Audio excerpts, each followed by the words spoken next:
Whisperer, and I am here to help you today. I know you use this video to fall asleep. So before that, like the video and subscribe to the channel. Also, where are you from and what time are you watching? Now, get comfortable and relax. My husband, who had been dead for 6 months, rolled over in our bed this morning and asked me if I slept well. The words didn't register at first.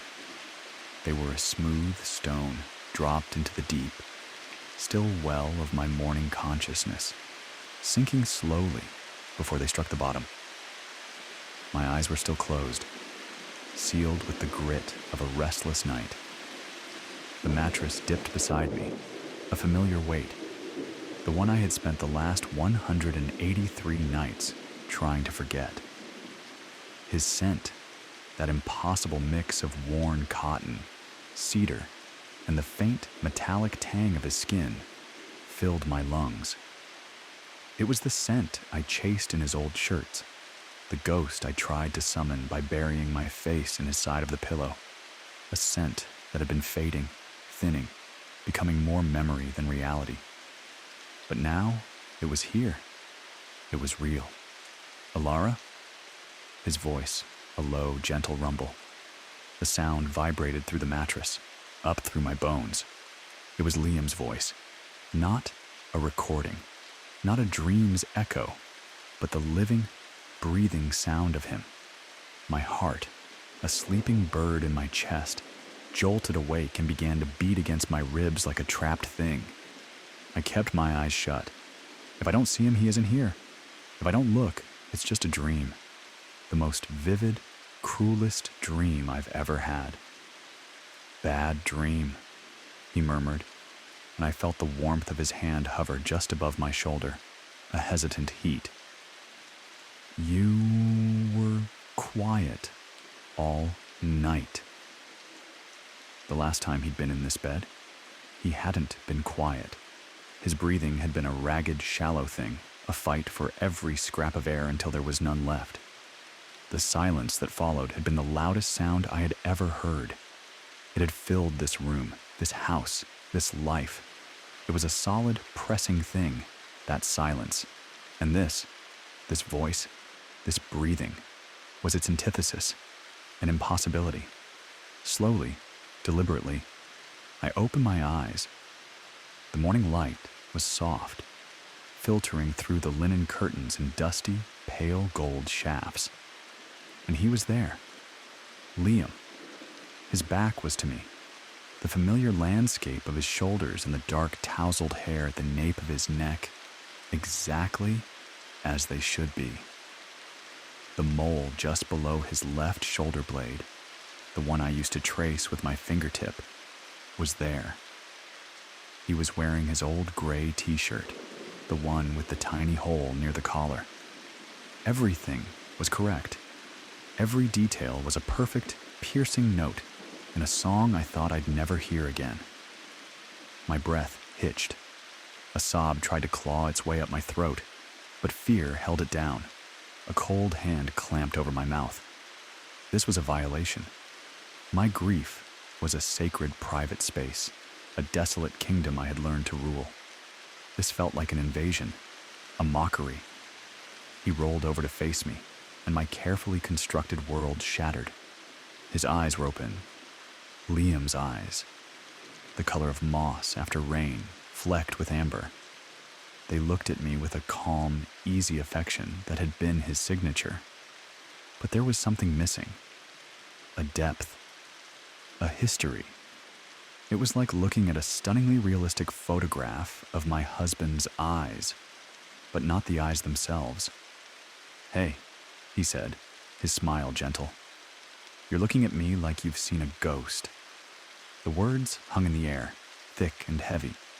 I couldn't speak. My tongue was a lead weight in my mouth. I could only stare, cataloging the wrongness. His skin was smooth, too smooth. The faint lines of worry that had been etched around his eyes during his illness were gone. He looked younger, healthier, the way he had looked 5 years ago. But the memory in his eyes wasn't from 5 years ago. It felt like it was from 5 minutes ago. There was no shared past there, no sediment of years lived together. He reached out and tucked a strand of hair behind my ear. His touch was cool, not cold, not the icy touch of the grave from the horror stories, but cool, like marble that had been sitting in a shaded room. It lacked the intrinsic, radiating warmth of a living person. My skin flinched away from it on instinct before my mind could command it to. He noticed. His smile faltered slightly. "Everything okay, Ellie?" The nickname. He hadn't called me Ellie in years. It was an early days thing, a relic of our courtship. For the last decade, it had been Alara, always Alara. The change was a subtle crack in the facade, a detail so small it felt insane to cling to, yet it was the most damning evidence I had. I finally found my voice, a dry, cracking whisper. I thought you were..." The words died. How do you finish that sentence to a man who is looking right at you? "I thought you were dead. I thought I watched you die. I thought I buried you." His brow furrowed in genuine, untroubled confusion. "You thought I was... what?" He sat up, swinging his legs over the side of the bed. The movement was fluid, easy. No hint of the weakness that had plagued him for so long. Did I say something in my sleep? I watched him, my mind racing. The funeral, the casket, the hollow condolences from friends, the suffocating weight of sympathy cards, the scent of lilies that still sometimes haunted me. Were those the dream? Had I, in my grief, fabricated his death? Was this a breakdown? A complete psychotic split from reality? The thought was terrifying, but almost a relief. Insanity was a diagnosis. What was the diagnosis for a dead husband making me breakfast? He stood and stretched, his back arching. The gray t-shirt lifted, revealing the smooth skin of his stomach. "Well, I'm starving," he announced cheerfully. "Pancakes? I feel like it's a pancake kind of day." He walked out of the bedroom. I didn't follow. I sat frozen, listening to his footsteps on the hardwood floor. They were his footsteps, the familiar, slightly heavy tread. I heard the kitchen cupboards open and close, the clink of a bowl, the whisking sound. He was making pancakes on a Tuesday. Liam hated making pancakes. He always said it was too much mess for too little reward. I was the pancake maker. Slowly, I pushed back the covers. My side of the bed was warm from my own body heat. His side, where he had just been lying, was cool to the touch. Not just neutral. It felt like the sheets had absorbed the chill from his skin. I pressed my palm flat against the mattress. It was like touching a stone in a shaded garden. I forced myself to stand. My legs felt unsteady, like a newborn foal's. I walked to the dresser, my reflection a pale, wide-eyed stranger in the mirror. My grief was written all over my face, the dark circles under my eyes, the slight hollowness of my cheeks, the way my shoulders slumped forward as if carrying an invisible weight. I looked like a widow. I crept to the bedroom door, peering down the hallway into the sunlit kitchen. He was there, humming. A tune I didn't recognize. He moved with an easy, unthinking grace, cracking eggs into a bowl, flipping a pancake in the pan with a flick of his wrist. It was a perfect domestic scene. A scene I had yearned for with an ache so profound, it had reshaped my soul. And now that it was here, it was the most terrifying thing I had ever witnessed. Because I knew, with a certainty that went deeper than memory, deeper than sanity itself, that the man in my kitchen was not my husband. He was wearing my husband's face, using my husband's voice. But he was an imposter, a flawless, horrifying forgery. I spent the day in a state of suspended terror. I moved through the hours like a diver moving through Papers, through dying. Deep water. Every action slow, deliberate, and requiring immense effort. I sat at the kitchen table and ate the pancakes he served me. They were perfect, fluffy, golden brown, with just the right amount of butter and syrup. Liam's pancakes had always been a little lopsided, a little burnt at the edges. He talked. He talked about things we hadn't done. A holiday to a cabin by a lake I'd never seen. A funny conversation with our neighbor, Mr. Henderson, who had moved away 3 years ago. His memories were like a collage made from pieces of our life, reassembled into a picture that was beautiful, plausible, and entirely wrong. I would nod and hum and make small sounds of agreement, a stranger in my own life story. The true horror wasn't in what he said, but in the gaps. He never mentioned his illness. He never mentioned the hospital, the doctors, the long, draining nights. He never mentioned the fear. That entire chapter of our lives, the chapter that had ended his, had been surgically removed from his memory. Or perhaps it had never been written in the first place. I tested him in small, subtle ways. I brought up the name of his favorite author. He looked at me with a blank, pleasant smile. I'm not much of a reader. You know that, Ellie. Liam had a library of over 500 books. Reading wasn't a hobby. It was part of his identity. I put on a record by his favorite band, the one he'd claimed could solve any problem in the world. He tapped his foot slightly out of time and said, "Catchy tune." With each test, the chasm between the man I had loved and the thing wearing his skin grew wider. He was a perfect surface, but underneath, there was nothing. No shared jokes, no scars, no painful memories that bind two people together more tightly than the happy ones. He was a house with a beautiful facade, but all the rooms inside were empty. The most disturbing part was how easy he was to be around. He was kind, he was attentive. He washed the dishes, fixed the squeaky hinge on the pantry door, and told me I looked beautiful. He was the idealized version of a husband, stripped of all the difficult, messy human parts. He was Liam without the burdens, without the complexities that had made him him. And in his placid, loving gaze, I saw the erasure of everything we had ever been. My grief, my pain, the profound love forged in the crucible of his suffering. None of it existed in his world. By being here, he invalidated the most transformative experience of my life. That evening, we sat on the sofa. He put his arm around me, and the coolness of his touch seeped through my sweater. The television was on, but neither of us was watching. I could feel his slow, steady breathing, a sound that should have been a comfort, but was now a metronome counting down to what? I didn't know what he wanted. He seemed to want nothing more than to exist here, in this peaceful facsimile of our life. There was no menace in his actions, no threat in his voice. The horror was more insidious. It was the horror of being erased. If this was Liam, then my Liam, the one who fought and feared and faded, had never existed. My memories were lies.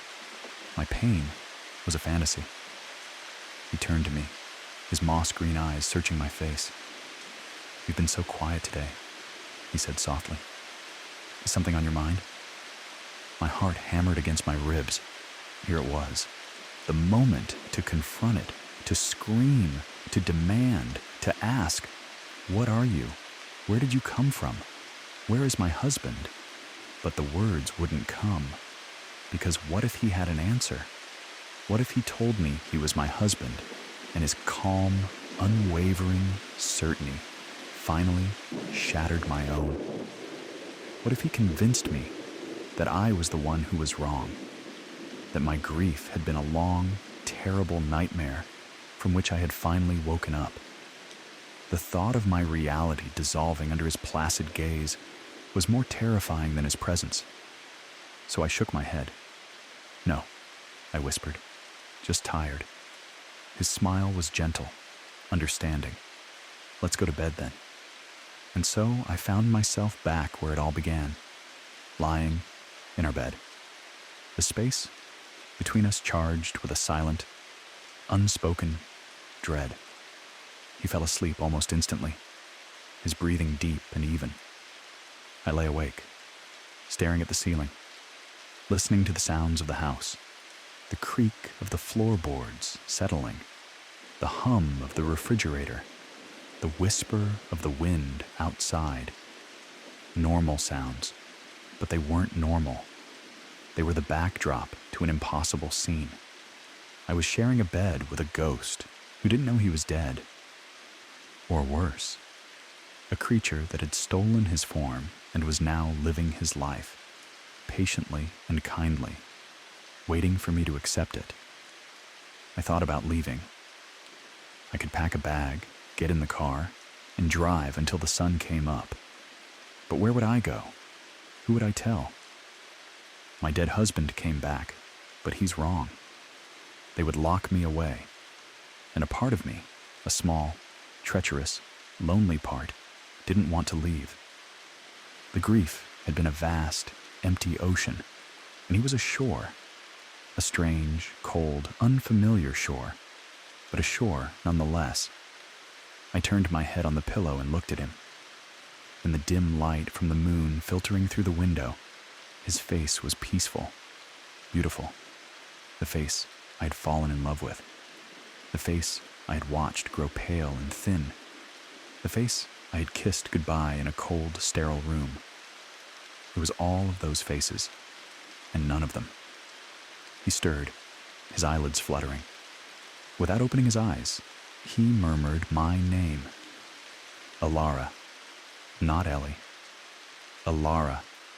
A single perfect tear rolled down my temple and into my hair. Was he learning? Adapting? Was he accessing my memories, pulling the right data to become a more perfect copy? The thought sent a fresh wave of terror through me, colder and sharper than before. He was improving his performance. I held my breath, waiting, but he just settled back into a deep, silent sleep. The night stretched on, an eternity of darkness and quiet breathing. I didn't move. I watched the moonlight trace a slow path across the wall. I listened to the beating of my own heart, the only frantic thing in the profound stillness of the room. The fear was no longer a sharp, panicked thing. It had settled, changed its form. It was a heavy blanket, a deep, cold pool. It was the quiet knowledge that I was utterly alone, even with someone breathing beside me. More alone than I had been in my grief, because this was a new kind of emptiness. Not the emptiness of absence, but the emptiness of a presence that was hollow. I closed my eyes. I imagined my real Liam.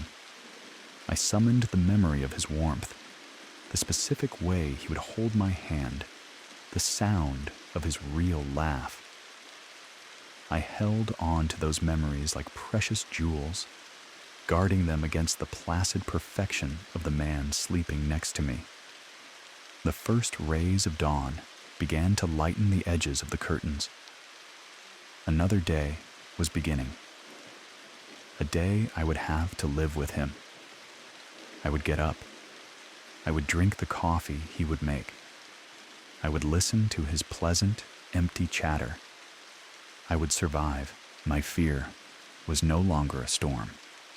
It had become the climate. It was the air I breathed, the light I saw by. It was a deep, calm, and constant companion.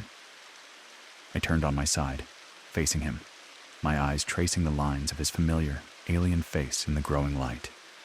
And in the quiet, desolate stillness of my own heart, I surrendered. I would not run. I would not scream. I would stay. I would watch, and I would wait. The house was quiet. My breathing was slow. I was safe, and I was haunted. And perhaps, I thought, as a strange, unnerving peace settled over me, this was just what forever felt like now. Story 2. The boy who watched from the floor. The first thing I noticed when I entered the apartment was the silence. It wasn't a peaceful silence. It was a vacuum. It felt heavy, pressed, as if the air itself was holding its breath. The second thing I noticed was Leo. He was sitting in the exact center of the vast white living room rug, his small body perfectly still. He wasn't playing with toys. He was just sitting, his legs crossed, his hands resting on his knees, staring at the floor in front of him with an unnerving intensity. He was 7, but his posture had the ancient stillness of a meditating monk. "Hey, Leo," I said, my voice sounding too loud, too cheerful in the oppressive quiet. I dropped my bag by the door. "Your mom said you have a new video game." He didn't look up. His gaze remained fixed on a single, invisible point on the Berber carpet. "It's not new anymore," he said, his voice soft and flat, devoid of any childish inflection. "I finished it." "Already? Wow, you're a pro." I walked closer, my socked feet sinking into the plush white carpet. The apartment was minimalist to an extreme. White walls, white furniture, a few stark pieces of modern art that offered no comfort. It felt less like a home and more like a gallery or an observation room. I was Mark, the regular Tuesday and Thursday evening babysitter. I'd been watching Leo for 6 months, and while he'd always been a quiet, serious child, this was different. This stillness was new. "It's not hard when you know how it ends," he said, still not looking at me. His dark hair fell over his brow, obscuring his eyes. I knelt down a few feet away from him, trying to enter his space without breaking the strange spell he seemed to be under. "Well, what do you want to do tonight? We could build a fort, or maybe—" "I want to watch the floor," he stated, as if it were the most normal activity in the world. I forced a laugh. "Watch the floor? What's so interesting about the floor? Is there a secret trapdoor I don't know about?" For the first time, he lifted his head. His eyes were a deep, serious brown, and they held my gaze with an unnerving, adult-like focus. And there was no trace of a joke in them. "No," he said calmly. "There's just the floor, and then there's what's under it." A chill, delicate as a spider's thread, traced its way down my spine. The way he said it, it wasn't a child's fantasy. It was a statement of fact. "Under the floor? You mean like Mr. Henderson's apartment downstairs?" Leo gave a small, slow shake of his head. "Number not his apartment? Under that? Under all of it." He lowered his gaze back to the carpet. "You have to be very still to see it. It doesn't like it when you move too much." I sat back on my heels, an uneasy feeling settling in my stomach. Kids say strange things. It was a rule of the babysitting universe. They live in worlds woven from fantasy and half-understood truths. But Leo's seriousness was absolute. He wasn't playing. He truly believed he was watching something I couldn't see. To break the tension, I decided to play along, but to steer it in a safer direction. "Okay, so what does it look like? This thing under the floor?" He was silent for a long moment. I watched the slight rise and fall of his small shoulders as he breathed. The only sound in the room was the faint, high-pitched hum of the refrigerator from the open-plan kitchen. "It's not a thing," he finally whispered, his voice barely audible. "It's a place, and it's hungry." My blood ran cold. Hungry. The word was so simple, so primal. I looked around the pristine, sterile apartment. The silence suddenly felt predatory. The stark white walls seemed to be closing in, the minimalist furniture like bleached bones. "Leo," I said, my voice firmer now. "That's not a very nice thing to imagine. It's just a floor. It's just a building." He didn't answer. He just continued his vigil, a small, solitary sentinel guarding an invisible border. I stood up, feeling a desperate need to introduce some noise, some normalcy, into the room. I walked into the kitchen, my movements feeling clumsy and loud. I opened the fridge, the sudden blast of cold air, a welcome shock. "How about some pizza?" I called out, my voice straining to sound casual. "I'm buying. It doesn't like pizza." Leo's voice floated back, still flat, still quiet. "It only likes quiet things." I slammed the refrigerator door shut, the sound echoing in the silent apartment. My heart was thumping. This wasn't right. I pulled out my phone, my thumb hovering over his mom's number. What would I say? "Hi, your son is scaring me. He says the floor is a hungry place." I would sound insane. She'd think I was the problem. I took a deep breath. I was the adult here. He was a 7-year-old boy with an overactive imagination, amplified by the sterile environment of this strange apartment. I needed to take control. I walked back into the living room. "Okay, floor watching time is over," I announced with forced cheerfulness. "We're going to watch a movie, a loud, funny movie with lots of explosions." I went to the sleek entertainment unit and turned on the television. The bright colors and cheerful music of a cartoon preview flooded the room. The silence was broken, but the feeling of dread remained. A low hum beneath the cartoon's jaunty soundtrack. Leo didn't move. He didn't even flinch at the sudden noise.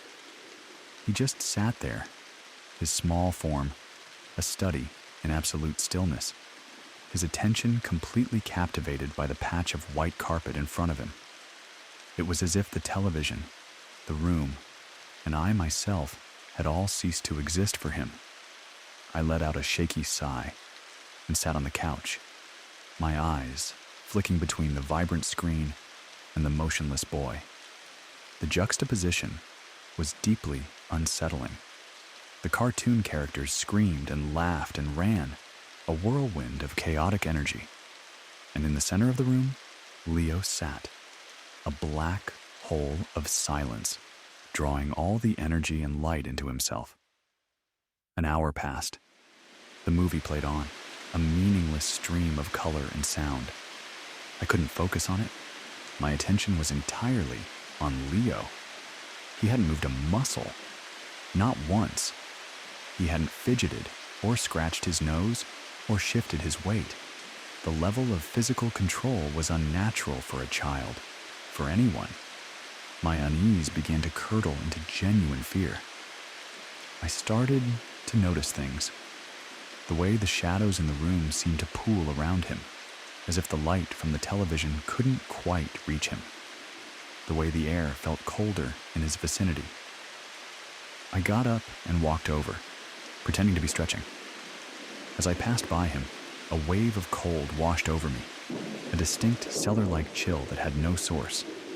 I knelt beside him again, my voice a whisper. "Leo, please, talk to me. What are you seeing?" He turned his head slowly, and his eyes were different. The deep brown was clouded, hazy, like he was looking at me from a great distance. "It's waking up," he breathed, and his breath was a visible puff of condensation in the air, despite the room being a normal temperature. It heard you. It heard the movie. I scrambled back, my heart pounding in my throat. What do you mean it heard me? What is it? The thing under the floor, he said, his eyes clearing a little, a flicker of fear finally showing in their depths. The hungry place.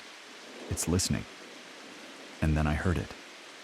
It was a sound so faint I thought I was imagining it at first, a low, deep thrumming that seemed to come from everywhere and nowhere at once. It wasn't a mechanical sound, like pipes or an HVAC system. It was a vibration, a deep, organic resonance that I could feel in the soles of my feet, in the base of my spine. I looked at Leo. His eyes were wide now, fixed on the floor. "It's coming," he whispered. The thrumming grew infinitesimally louder, a bass note just at the edge of hearing. I frantically looked around the room. The stark white walls, the clean lines of the furniture, nothing had changed. But the feeling in the room had. The heavy silence from before had been passive. This was active. This was a listening silence. "Leo, get up," I said, my voice shaking. I reached for his arm, but he flinched away. "Don't move," he hissed, his eyes wild with terror. "If you move, it sees you." I froze, my hand hovering in the air. The thrumming continued, a slow, patient pulse. I could feel it vibrating in my teeth. I stood up, moving as slowly and carefully as I could, my eyes glued to the floor, as if I too could now see what lay beneath. The white carpet seemed to stretch into an infinite, featureless expanse. I backed away towards the couch, each step a monumental effort of will. The thrumming seemed to follow me, a low growl that rose in pitch with every footstep I took. I sank onto the couch, pulling my feet up, tucking them under me. Leo remained, and in the center of the room, a small, terrified statue. "It's looking for the noise," he whispered, his voice trembling. "It's looking for you." The television was still babbling on, the cartoon characters oblivious.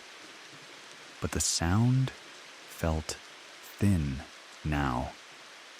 A flimsy veil over the deep, resonant thrumming that filled the apartment.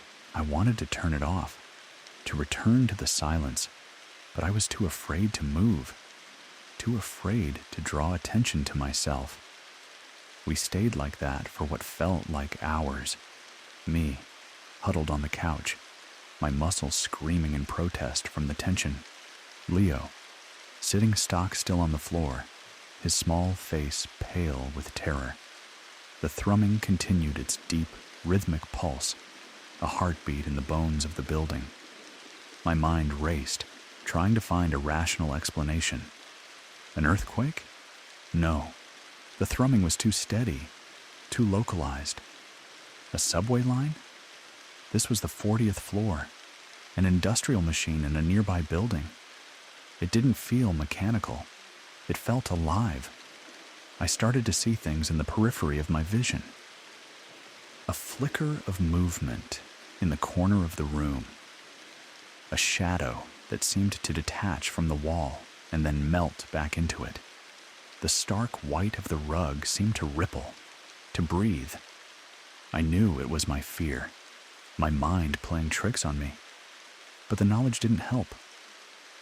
"What does it want?" I whispered, my voice hoarse. Leo's answer came back, faint and trembling. To be full. The simplicity of it was more terrifying than any complex explanation. Not malice, not evil, just hunger. A vast, primordial hunger that lived beneath the pristine surfaces of this modern life. The front door clicked open. Leo's mom. My body sagged with a relief so profound it almost made me sick. The thrumming stopped. Instantly, the air in the room lightened, the oppressive weight vanishing in a heartbeat. The silence was just silence again. "Hi, guys. I'm home," she called out, her cheerful voice shattering the last of the tension. She walked in, a vision of chic professionalism in a tailored suit, a stark contrast to the primal fear that had just saturated the room. She looked at the television, then at me, huddled on the couch, and finally at Leo, still sitting on the floor. "Leo, honey, what are you doing on the floor? You'll get your pants dirty," she said with a sigh, her voice a mix of love and exasperation. Leo looked up at her, and his face was a perfect, placid mask. The terror was gone, replaced by the quiet seriousness I was used to. "Just thinking," he said. His mom smiled at me. "Sorry, he's been in a strange mood all week. I think he's bored. Did he give you any trouble?" I opened my mouth to speak, to tell her everything, about the stillness, the cold, the floor, the thrumming, but the words died in my throat. I looked at the clean white rug. I looked at the silent, ordinary room. It sounded like a madman's raving. "No," I said, my voice sounding hollow to my own ears. "No trouble at all. He was great." She paid me, her perfume filling the air, chasing away the last phantom scent of cellar damp cold. I gathered my things, my hands still shaking slightly. As I was putting on my coat, I glanced back at Leo. He was still sitting on the rug. His mother was in the kitchen, her back to him, pouring a glass of wine. Leo looked at me, and he slowly, deliberately, lifted one hand from his knee and placed his palm flat against the carpet. He held it there, his small fingers splayed, as if he were petting a large, sleeping animal. He gave me a small, secret smile. It was not a happy smile. It was a smile of shared, terrible knowledge. I fled. I didn't say goodbye. I walked out into the hallway, the thick carpet muffling my footsteps, and jabbed the elevator button. As I waited, I could feel the silence of the apartment behind the closed door. It was waiting, too. The ride down from the 40th floor was the longest ride of my life. I felt like I was ascending from a deep, dark place, rising back to the surface. But I knew that what I had felt in that room was not just in that room. It was under my feet right now, under the whole city. A deep, quiet, patient hunger. The fear didn't leave me when I stepped out into the bustling night. It had changed. It was no longer a sharp, immediate threat. It was a background hum, a new awareness. I walked home, and I was conscious of every step I took on the pavement. I was aware of the immense, dark weight of the earth beneath my feet. Now, hours later, I am lying in my own bed, in my own apartment. It's a small, cluttered, lived-in space, nothing like Leo's apartment, but the silence is here, too. It's the silence of the late night, but it's not empty. I keep thinking about Leo, with his palm flat on the floor. I keep feeling that deep, rhythmic thrumming in my bones. The fear has settled. It's a calm, deep certainty. We live our lives on a thin, fragile crust. We build our cities, watch our movies, and eat our pizza, and we never think about what's underneath. We never think about the vast, silent, patient thing that holds us up. My heart rate is slow. My breathing is even. The house is still, but I can't shake the feeling. I feel like I'm on a raft in the middle of a dark, silent ocean. I am safe for now, but I know what's in the deep. It's just sleeping, and it's hungry. And I know that sooner or later, someone will make too much noise. Story 3. The Man Made of Hallway. There is a man standing at the end of my hallway. And the only reason I know he isn't real is because I can see the wall right through him. He's not a ghost, not in the way stories describe them. He isn't wispy or transparent in a shimmering, ethereal way. He's more like a glitch in my vision, a human-shaped patch of visual static. If I look directly at him, my eyes can't quite focus. It's like trying to read a word that's been written over a dozen times. His form is there. Head, shoulders, torso, legs. But his substance is made of the hallway itself. The pattern of the wallpaper, the texture of the plaster, the line of the baseboard, they all continue through him, uninterrupted, yet somehow warped into a vaguely masculine silhouette. He is a distortion, a man-shaped ripple in the fabric of my home. I call him the hallway man. He appeared 3 weeks ago. I had gotten up in the middle of the night for a glass of water. I opened my bedroom door, and there he was, motionless at the far end of the corridor, where the hall meets the small landing before the stairs. He was just standing there, a quiet tear in the world. My first reaction was not fear, but confusion, a profound neurological bewilderment. My brain tried to resolve the image, to make sense of the conflicting data. There is a man. There is a wall. The man is the wall. The wall is the man. My thoughts felt like they were short-circuiting. I closed my eyes, shook my head, and opened them again. He was still there. He doesn't move. He doesn't make a sound. He doesn't threaten. He simply exists, a silent, passive observer at the edge of my living space. His presence is a constant, low-grade hum of wrongness in my life. I live alone. The house belonged to my grandmother. It's a place of quiet corners and settled dust, filled with the ghosts of memories, not apparitions. I've always felt safe here, until now. Now, the longest, straightest path in my home, the artery connecting my bedroom to the rest of the house, has become a no man's land, a gallery for a single, terrifying piece of art. The first few days were a nightmare of panicked rationality. I convinced myself it was a brain tumor, a neurological disorder, the onset of a severe mental illness. I saw a doctor. I described my symptoms in vague terms: visual disturbances, persistent optical illusions. He shone a light in my eyes, checked my reflexes, and told me I was probably stressed and sleep-deprived. He suggested I take a vacation. But I know it's not stress. The hallway man is too consistent, too specific. He is always in the same spot. He is always the same shape. He is a fixed point of impossibility in my world. Living with him requires a new set of rules. I don't look down the hallway if I can avoid it.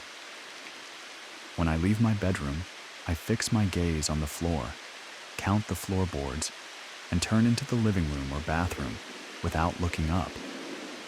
I've tried to confront him. The first time, my heart beating a frantic rhythm against my ribs, I forced myself to walk towards him. It was like walking into a magnetic field that repels you. The closer I got, the more disorienting it became. The air grew thick, my vision swam, and a wave of vertigo so profound washed over me that I had to grab the wall to keep from falling.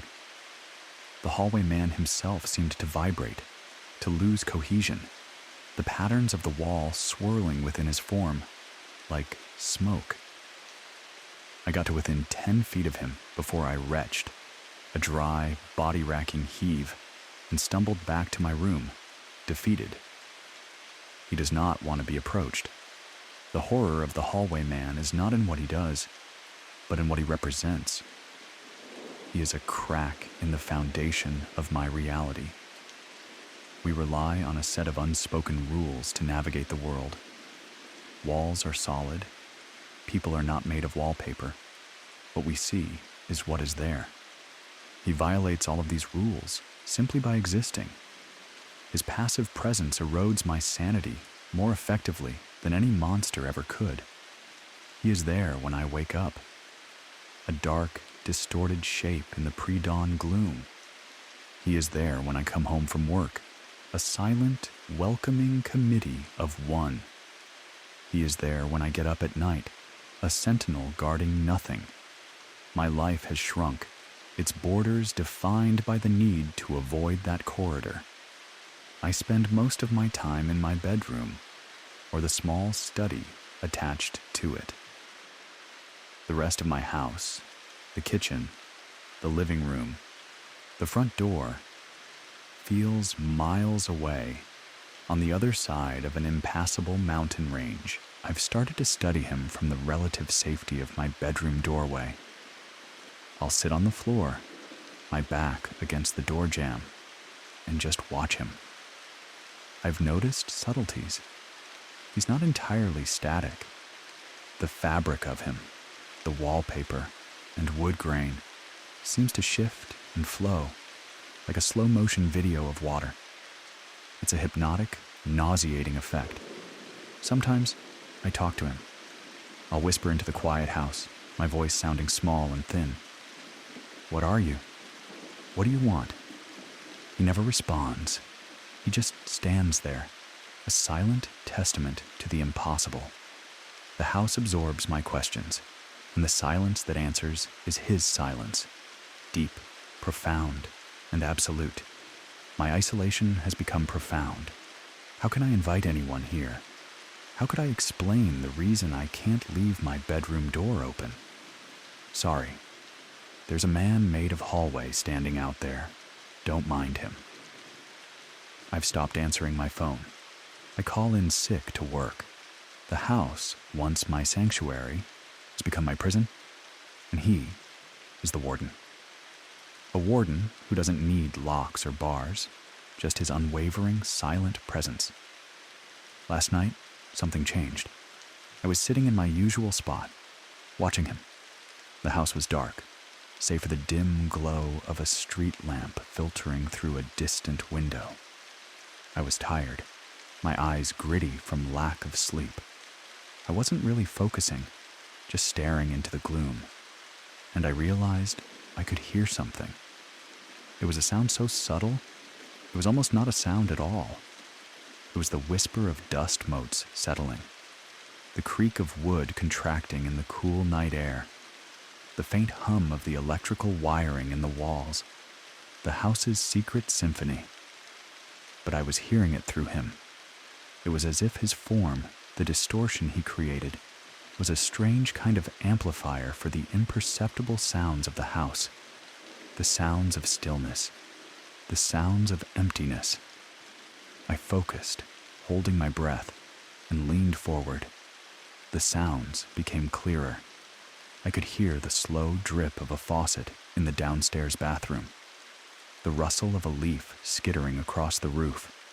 It was as if he was a sensory organ of the house itself, and I was somehow tapping into his perception. And then I heard another sound, a soft, rhythmic sound. It was breathing, a slow, deep, sleeping breath. It wasn't my breathing. I held my own breath to be sure. The sound continued, steady and calm. It was coming from him, or through him. The hallway man, the silent, static sentinel, was breathing. The realization did not bring panic. The time for panic was long past. It brought a strange, terrifying clarity. He was not just a visual anomaly. He was a presence. He was alive in some way I couldn't comprehend. The house was breathing, or he was breathing for the house. I didn't sleep. I sat in the doorway all night, my back pressed against the wood, and I listened to him breathe. The sound was hypnotic. Inhale, exhale, a slow, timeless rhythm. It was the sound of something ancient and patient.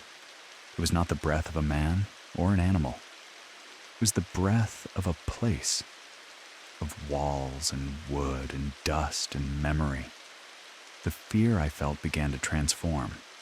The sharp edges of terror and anxiety were worn smooth by the constant rhythmic sound. What was I afraid of? He had never harmed me. He had never moved towards me.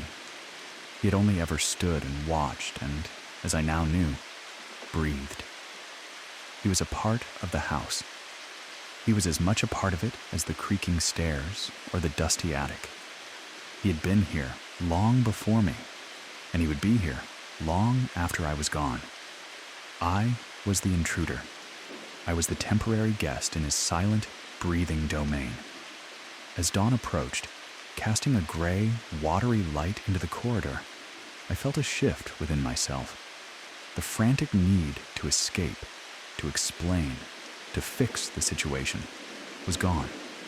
It had been replaced by a profound, bone-deep weariness and something else, acceptance. I was not going insane. The house was not haunted. Reality was simply different than I had thought, more porous, more fragile. There were things that could stand in the spaces between what was real, and the hallway man was one of them. Tonight, I am not afraid. The house is dark. The world outside is quiet. I am lying in my bed, my door wide open. I can see his form at the far end of the hall, a man-shaped patch of deeper darkness against the gloom. He is a void, a silence, a place where the world is worn thin. His breathing fills the house, a slow, steady, calming rhythm. Inhale, exhale. It is the only sound. It is a strange and terrible lullaby. It is the sound of my fear becoming a part of the furniture, a part of the architecture of my life. I close my eyes. I can still see him in my mind's eye, a permanent fixture in the layout of my home. He is my watcher, my silent companion, the quiet horror at the end of the hall. His presence is a comfort of a strange and chilling kind. He is the lock on my door. He is the stillness in the heart of the house. And as I listen to him breathe, I feel myself drifting off. The fear is not gone. It is simply settled. It is a deep, calm, and constant thing. It is the last thing I feel as I fall asleep. Story 4. The voice in the static. The first time it happened, I dismissed it as a trick of the wind. I was lying in bed, hovering in that hazy, liminal space between wakefulness and sleep, when a voice whispered my name. Anna. It was a perfect replica of my mother's voice. The problem is my mother has been dead for 10 years. I jolted awake, my heart a frantic bird against my ribs. I sat up, listening. The only sound was the white noise machine on my nightstand, hissing out its artificial rainstorm. The sound usually soothed me, a manufactured calm to hold the city's noises at bay. But now it sounded different, charged, as if something had hitched a ride on its frequency. I told myself it was a hypnagogic hallucination, a common auditory flicker as the brain shuts down, a grief echo, my therapist would probably call it.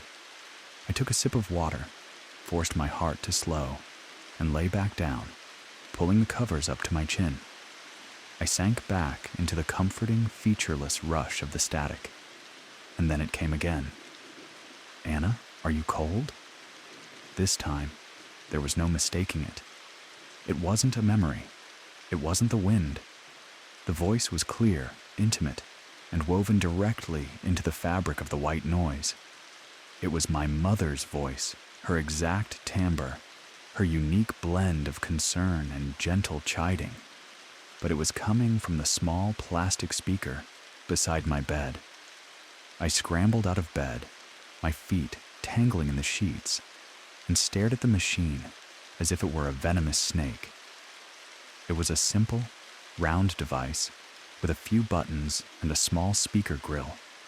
It was still hissing its manufactured rain. But underneath it, within it, I could now hear other things. Faint, fragmented sounds, a snatch of a melody, the whisper of a word I couldn't quite catch. The static was no longer a blank canvas. It was a veil, and something was stirring behind it. I unplugged the machine. The sudden silence was deafening. It rushed into the room, heavy and absolute. I stood there in the dark, my own ragged breathing the only sound. The silence felt worse. The silence felt like it was listening. After a minute that stretched into an eternity, I plugged the machine back in. The familiar hiss of rain returned, and my shoulders slumped in relief. I needed the noise. The emptiness was more terrifying. I didn't hear the voice again that night, but sleep was impossible. I lay awake, straining my ears, parsing the endless shushing sound, searching for a pattern, a hidden word, a stray whisper. The machine, once my comfort, had become an object of dread. The next day, I tried to rationalize it. I was overworked, exhausted. My mind was playing tricks on me. I bought a new white noise machine, a different brand, a sleek, modern cube instead of the old round one. I threw the old one in the trash. That night, I turned on the new machine. It offered a dozen sounds: ocean waves, forest crickets, a crackling fire. I chose babbling brook. The gentle, looping sound of water over stones filled the room. It was peaceful. It was different. I felt the tension in my shoulders begin to ease. I was just drifting off when I heard it. A soft, feminine sigh, woven seamlessly into the sound of the water. It was not my mother's voice this time. It was a voice I had never heard before, but it was filled with a profound, bottomless sadness. The sigh was followed by a faint, mournful whisper. He never came back. I shot up in bed, my blood turning to ice. It was in this machine too. This was the beginning of my obsession. I started buying white noise machines, all different kinds. I had a collection of them on my dresser, a small army of plastic boxes, and they all did it. Each one, after an hour or two of playing its innocent, looping track, would begin to whisper. The voices were always different. A man with a gruff, angry voice muttering about a debt, a child crying for her father, a young woman humming a lullaby that always ended in a sob. They were ghosts, not visual apparitions, but auditory fragments, snatches of emotion and memory trapped in the endless, repeating cycles of manufactured sound. They were a choir of the lost and the grieving, their voices clinging to the static like burrs. I learned that the voices were clearer on certain sounds. Rain on a tin roof was a cacophony of angry murmurs. Wind in the pines carried long, sorrowful wails. The purest, clearest transmissions came from the simple, classic, white noise setting, the pure, unfiltered hiss. It was a blank slate for them to write their stories on. My life began to revolve around the voices. I stopped going out. I worked from home, the constant shushing of a machine my only companion. I took notes. I had notebooks filled with transcribed whispers, fragmented sentences, names I didn't know, places I'd never been. Sarah, forgive me. The key is under the third brick. I'm so cold. It wasn't my fault. I was an archivist of sorrow, a switchboard operator for the dead. I was an archivist of sorrow, a switchboard operator for the dead. The horror was not that I was hearing ghosts. The horror was in their mundane, heartbreaking reality. These weren't vengeful spirits. They were just echoes. Echoes of pain, of regret, of love, of loss. They were trapped in a loop, just like the sounds they inhabited. The sheer, overwhelming weight of all that unresolved human suffering was crushing. My apartment, once a haven from the city, became a crowded waiting room. The air was thick with their unseen presence. I would sit for hours in my armchair, a machine hissing on the table beside me, and I would just listen. I learned to recognize some of them. There was the weeping bride, who always appeared on the ocean waves track, her sobs mingling with the crash of the surf.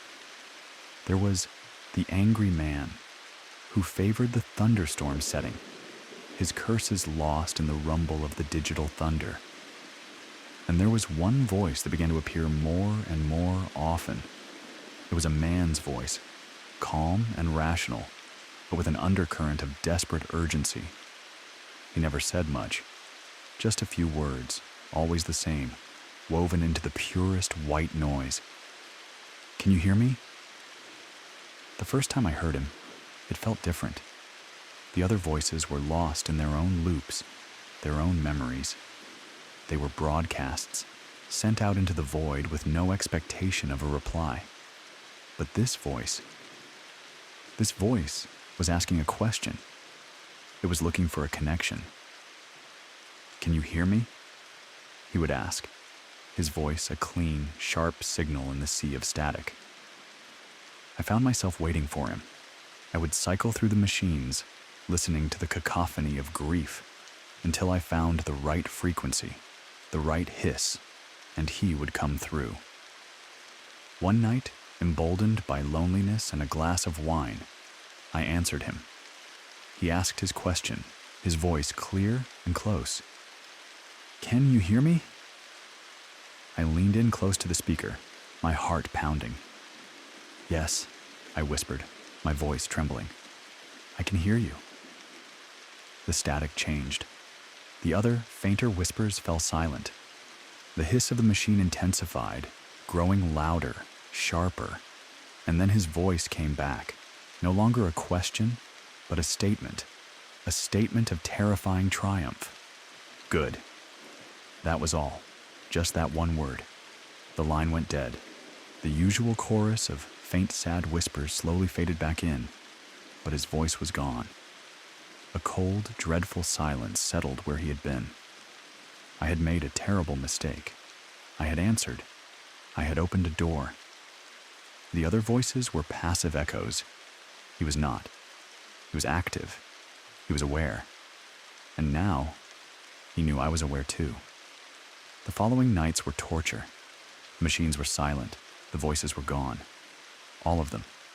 The weeping bride, the angry man, all my familiar sad companions had vanished. My collection of machines produced nothing but clean, empty, sterile sound. The silence was a threat. It was the silence of a predator holding its breath. I couldn't sleep. The quiet was more terrifying than the whispers had ever been.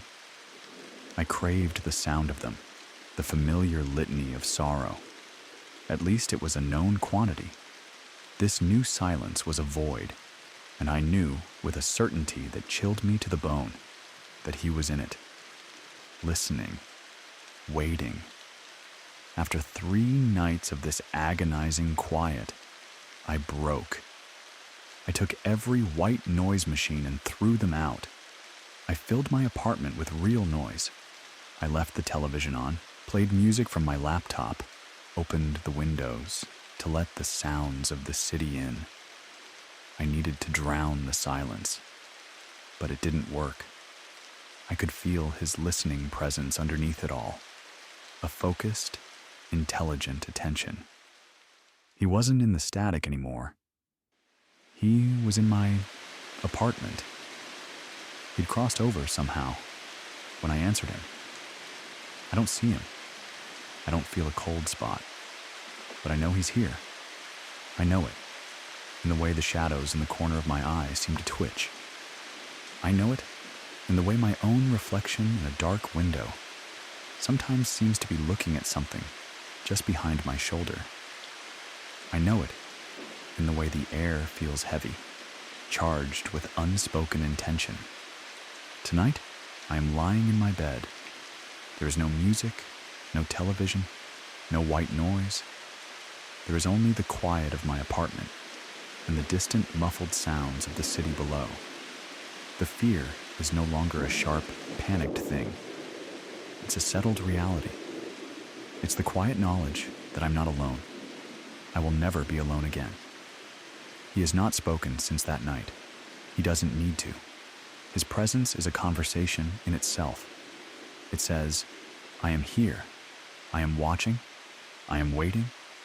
I don't know what he's waiting for. But the anticipation is a slow, cold poison. My heart is calm. My breathing is even. The profound stillness of the room is a heavy blanket. The fear has become a part of the silence. It is a deep, patient, and watchful thing. I close my eyes, and I can feel his attention on me, a weight in the darkness. It is a strange, terrible intimacy. I have a companion for the night, and in the deep, quiet dread, I find a strange sort of peace. The waiting is the worst part, and the waiting is all there is. I surrender to it. I let the silence rock me to sleep.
spooky sleep sounds, spooky stories for adults. Stories